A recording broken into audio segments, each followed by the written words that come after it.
नमस्कार साथियों, मेरा नाम अंकित है। मेरा अभी हाल ही में राजस्थान उप निरीक्षक जो भर्ती की चयन लिस्ट आई है, अंतिम चयन सूची में मेरा 65 एससी कैटेगरी में मेरी रैंक रही है। और मैं आपको बताना चाहूँगा, मैं सन 2008 में राजस्थान होमगार्ड सर्विस में लगभग मैंने 2 साल की सेवा दी है।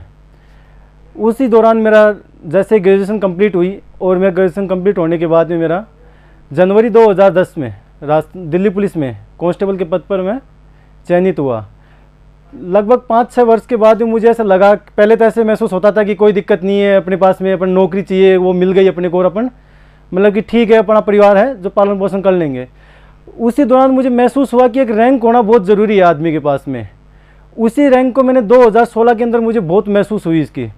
तो ऐसे ही जब साथियों के अंदर और मेरे परिवार के अंदर भी मतलब मेरे सभी को, मेरे परिवार में भाई को देखो चाहे मेरे अंकल को देखो, सभी अच्छी पोस्ट पे हैं।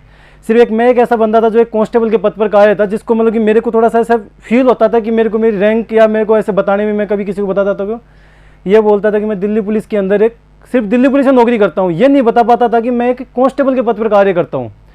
जैसे ही मेरे को ऐसा महसूस होने लगा तो 2016 के अंदर मैंने वापस से सोचा कि नहीं, अपन वापस पढ़ाई कर सकते हैं। और अभी एज अपने पास में हो सकता है अपन 20 साल की उम्र में लगे थे, अभी 25-26 साल उम्र हो गई तो हो सकता है अपन कुछ अच्छा कर सके। मेरे पास और शायद फील्ड में जाने का मुझे ऐसा लगा नहीं, लेकिन मैंने सबसे पहले तो दिल्ली पुलिस एसआई के लिए सोचा कि इसकी मैं प्रयास कर लेता हूँ।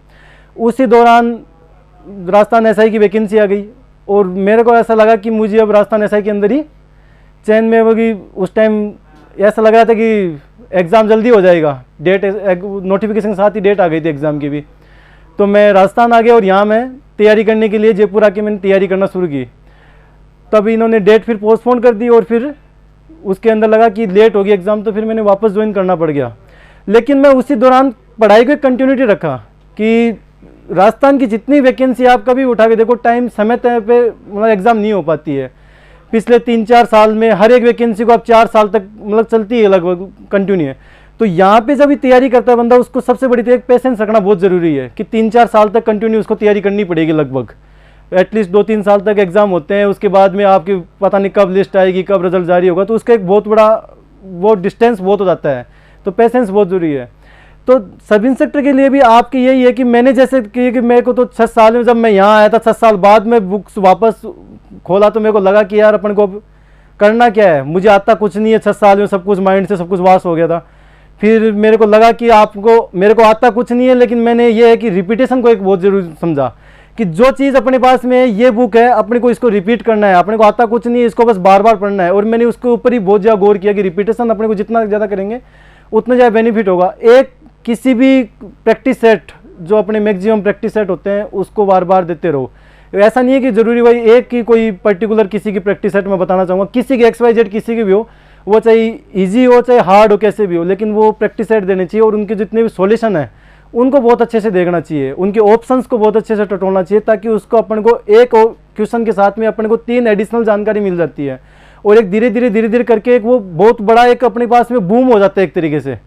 तो एक तो रिपीटेशन और एक जो प्रैक्टिस सेट, ये बहुत ज़्यादा मेरे हिसाब से ध्यान रखना चाहिए। और एक अपन सोचते हैं कि कोचिंग में भी अपन किसी भी टीचर के पास पढ़ते हैं, कोचिंगों में जाते हैं और अपन सोचते हैं कि कोचिंग से अपन को नौकरी मिल जाएगी, तो वो मेरे हिसाब से पॉसिबल नहीं है। जितने अगर 5-7 हज़ार रुपये की अपन अगर रफ कॉपी और पेन के अंदर इन्वेस्ट कर दें तो वो बहुत ज़्यादा इंपॉर्टेंस ही रखता है। जिसके लिए अपन कोशिश करें कि अपनी जो भी रिपीटेशन किया है, अपन ने जो भी प्रैक्टिस सेट दिया, उसको बार बार लिखते रहो। करंट की डेली की वीडियो है, जितने भी कोई भी करंट की कोचिंग संस्थान के उनकी वीडियो आप डेली देखो, डेली लिखते रहो। जब आप मंथली आप बुक लेके आओगे करंट की, तो उसको देखोगे तो आपको बहुत इजी लगेगी। आप पूरे दिन, एक दिन के अंदर पूरी करंट की बुक को कंप्लीट कर लोगे, क्योंकि आपके वो पहले की पढ़ी हुई होती है पूरी करंट, जो डेली आप रूटीन में देख रहे हो उसको। ऐसे ही तो रिपीटेशन का बहुत बड़ा मादा है इसके अंदर। मेरा इसमें राजस्थान सब इंस्पेक्टर में भी हुआ और दिल्ली पुलिस सब इंस्पेक्टर में मेरा मतलब चयन सूची के अंदर मेरा नाम है, जिसका भी मेडिकल बाकी है। तो यही है कि आप जब कुछ करते हो तो उसका मतलब कि एक समय पे ऐसा लगता है कि आप पर्टिकुलर एक एग्जाम की तैयारी कर रहे हो, एक की, फिर उसके बाद में उसकी एग्जाम लग गई, दूसरे की कर रहे हो, तो उसी में फोकस रखो। ऐसे नहीं कि अपन 3 जगह एग्जाम की तैयारी कर रहे हैं, 4 जगह एग्जाम की तैयारी कर रहे हैं, तो वो अपन को किसी में भी नहीं होने देगा। और एक एग्जाम की तैयारी करोगे तो उसके अंदर आपका फाइनली मतलब कि यह है कि फुल फॉर्म से आप लगोगे। तो मुझे नहीं लगता कि कोई भी कैंडिडेट अगर तैयारी करेगा तो 6 महीने के अंदर किसी भी एग्ज़ाम को फाइट कर सकता है वो। मैं बात इसकी नहीं करूँगी कि कोई IAS की एग्ज़ाम निकाल रहा है या RS की एग्ज़ाम की मैं बात नहीं करूँगी, इससे छोटी कोई भी एग्ज़ाम है वो 6 महीने में मोर देन सफिशिएंट टाइम अगर कोई करना चाहिए तो लगन से कोई भी तैयारी करेगा तो उसको 6 महीने के अंदर फाइनल सिलेक्शन दे सकता है वो। और इसके लिए है कि आपको पेशेंस रखना और कंटिन्यूटी। आप जरूरी नहीं कि आप 16 घंटे तैयारी करो, मेरे हिसाब से आप 8 घंटे मोर देन सफिशिएंट है, लेकिन 8 घंटे ऐसे होने चाहिए कि आप बिल्कुल फ्री माइंड से आप सो के उठ रहे हो, उसके बाद 2-3 घंटे निकाल लिए, उसके बाद में आप जब सोने का टाइम हो उस टाइम में 2-3 घंटे निकाल लिए। तो इस टाइम से अगर आप पूरे दिनचर्या में 24 घंटों में 8 घंटे भी अगर आप रेगुलर निकाल लेते हो और कंटिन्यूटी रहती है तो बहुत अच्छा टाइम आपके लिए वो। और मेरे हिसाब से उसके अंदर आप फाइनल चयन सूची में आपका नंबर भी होगा।